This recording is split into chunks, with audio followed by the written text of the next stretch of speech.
Kaya what's up, dribblers at mga shooters, kamusta? Kamusta po kayo? Nang matanong nga po ng media si Coach Tim Cone kung magdadagdag pa nga ba siya ng player sa kanyang unang 12 at ngayon ay 14 para sa Gilas Pilipinas. Narito po ang kanyang mga naging tugon. Tutukan po natin yan. At Jiho Lalon, papunta na nga po ng Northport Batang Pier kasama si Abu Tratir at eto namang sa Barangay Ginebra si Sydney Onmovere. Tara, sama-sama natin pag-usapan yan. Matapos mo pong i-like, share, comment down below and don't forget to subscribe and hit that notification bell button para updated po tayo sa ating pong mga video. Nang matanong nga po ng media si Coach Tim Cone kung bakit hindi na siya magdadagdag pa ng mga manlalaro para sa Gilas Pilipinas, binigyan din nga po ng multi-awarded coach na si Coach Tim Cone ang pagkakataong magdagdag pa ng manlalaro sa kasalukuyang pong pool ng Gilas Pilipinas na meron lang po silang 12 sa regular po nilang lineup, 14 kasama po ang dalawang reserve player kasi nga may ilang kritiko po ng Gilas Pilipinas na hindi po kontento sa 12 o 14 na original na player. Sa pagsasalita nga po sa isang pulong balitaan, sinabi po ni Coach Tim Cone na ipagpapatuloy niya ang paggamit ng parehong grupo ng mga manlalaro ngayon at sa mga darating pang international tournament. Sinabi nga po ito ni Coach Tim Cone na pinaka-practical kung maiintindihan at mauunawaan lang ng karamihan at isaalang-alang ang limitadong panahon ng kanilang pagsasanay at pagtuturo ng kanya pong pamosong triangle offense na pangunahing sandata po ng ating Gilas Pilipinas sa mga international competition.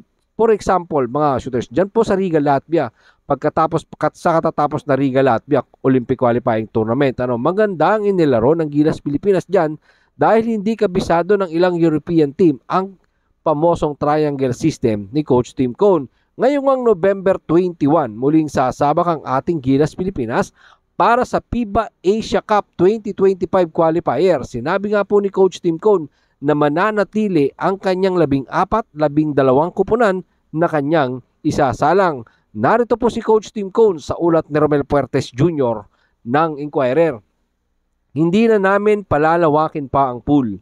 Dahil maikling oras ang aming paghahanda, meron kami sa mga bahagi ng pagtuturo ng kupunan ay mas mahirap kung meron kang 18 manlalaro sa team. Dahil kung meron kang 18 manlalaro sa iyong kupunan, kailangan mong itong ituro sa 18 player na meron sa iyong kupunan. At yung iyong sistema ay napakahirap gawin, lalo na kung yan ay gagawin mo lamang sa loob ng 7 araw. So talagang problema mga shooters ng ating kupunan na Gilas Pilipinas ay yung maikling preparation para po sa ating mga paghahanda dito po sa mga international tournament na sinasalihan po ng ating pong Gilas Pilipinas. Kakulangan po talaga yung paghahanda, no? Hindi naman kasi pwede na magsama-sama lang itong mga ito ng isang buwan.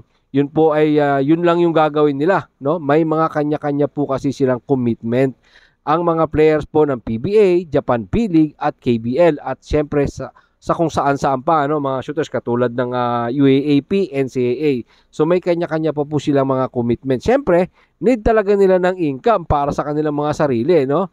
Ang problema talaga dito, yung availability talaga ng mga manlalaro ang pangunahing problema ng ating pong Gilas Pilipinas. Narito po mga sinabi pa ni Coach Tim Cone sa ulat pa din ni Romel Puertes Jr. ng Inquirer.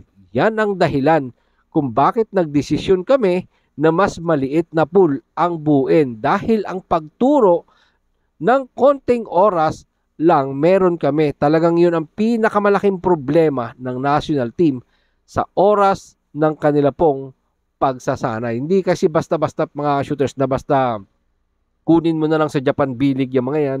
Kasi bago naman sila maglalaro doon, pipirma sila ng kontrata. Diba? Ito na mga, kung masasabay naman, etong UAAP player katulad ni Kiambao, ni Mason Amos, hindi mo pwedeng hugutin agad yan na naandyan sila, naglalaro sa kanilang mga mother ball club or kanilang mga eskwelahan para hugutin maglaro dito sa Gilas Pilipinas. Diba? So yun ang nagiging problema po ng ating Gilas Pilipinas. Kahit pag-aano kadami yan, kahit pasabihin nating 30 players meron yan, ang problema po dyan, napakaraming magagaling. Opo, accepted po natin yan. Napakaraming magagaling na player.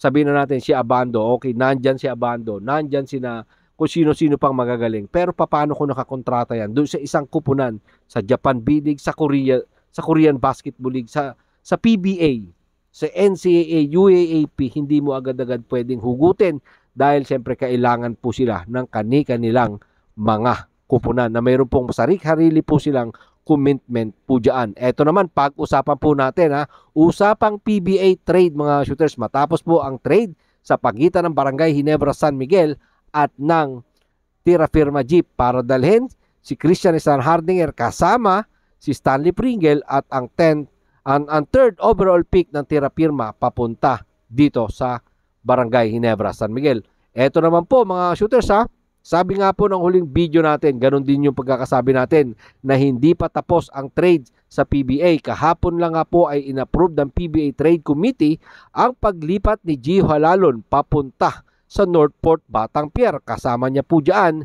si Abu Trater, kapalit naman ng big man na si Xavier Lucero. Dalawa man po ang naging kapalit ni Lucero. Nakuha naman ng Magnolia ang energetic power forward. Ang 6'7" power forward ay na-drop po last year sa PBA rookie draft. Binitawan nga po ng Magnolia si Gio Halalon matapos nilang ma-acquire si Jerome Lastimosa sa katatapos na PBA rookie draft. Sa isa pa pong trade, approved na rin po yan, sangkot pa din po dyan ng Northport Batangpier. Binalik po nila si Sidney Onmovere sa kanila pong kupunan matapos ipamigay sa Barangay Ginebra San Miguel ang big man na si Ben Adamos. Ang 6'7" center na si Adamos ay pwedeng stopper ni Junmar Pajardo, Christian Standhardinger at siyempre etong binubuo na twin tower ng Converge Fiberxers sa kanila pong dalawang Justin. Una na po dyan, siyempre si Justin Arana at newly acquired Justin Baltasar. Malamang sa malamang, hindi pa tapos ang mga kupunan na ito sa pagpapalitan po ng kanilang mga manlalaro. So abangan po natin kung ano nga ba ang kanilang susunod na hakbang at development para po dito sa pagbubukas ng panibagong season ng nasabing liga.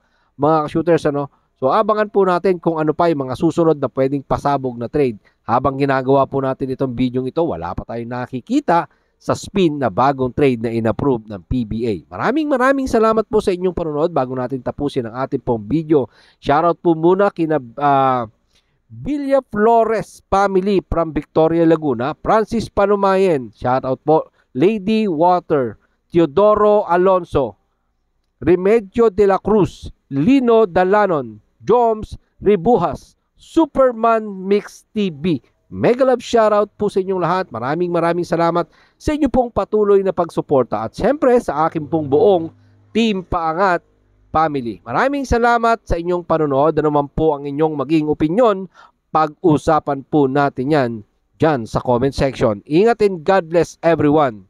Adjourn.